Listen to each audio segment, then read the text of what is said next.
Nou, almal van ons ken Legos. Wanneer Petrus hierdie woorde skryf van die lewende stene, wil hy vir ons en vir daai groepie vervolgdes kom help, wat dalk so hopeloos en alleen en verlate en vergete voel. Vir ons wil hy kom sê, julle is Legos. Wat beteken dit om 'n Lego te wees? Dit beteken eerstens dat ons lewendig is. Daar's 'n vlammetjie, 'n passie vir hierdie lewe, 'n vreugde wat in ons brand, 'n hoop wat nie uitgeblus kan word nie, want dit is 'n hoop wat gebou is of gevestig is op die rots, op Jesus.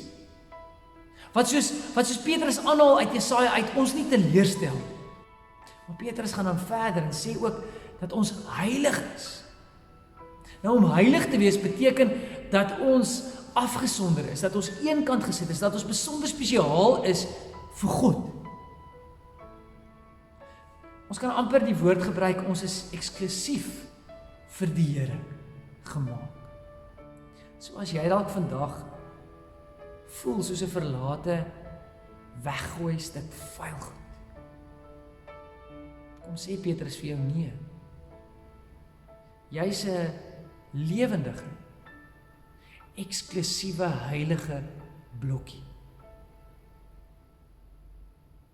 Een wat God wil gebruik.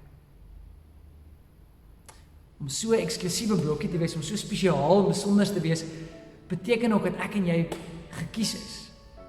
Ja, ons is gekies as priesters en as konings om deel te wees van God se huis. Om 'n koning te wees en om 'n priester te wees beteken dat jy 'n offer is. 'n Offer vir die Here eerstens, maar ook vir mekaar. Dat jy vir God sal dien en dat ons ook mekaar sal dien. En dis waarvoor Lego staan. Dat ons lewende, eksklusiewe, gekiesde offers is vir die Here, vir sy huis.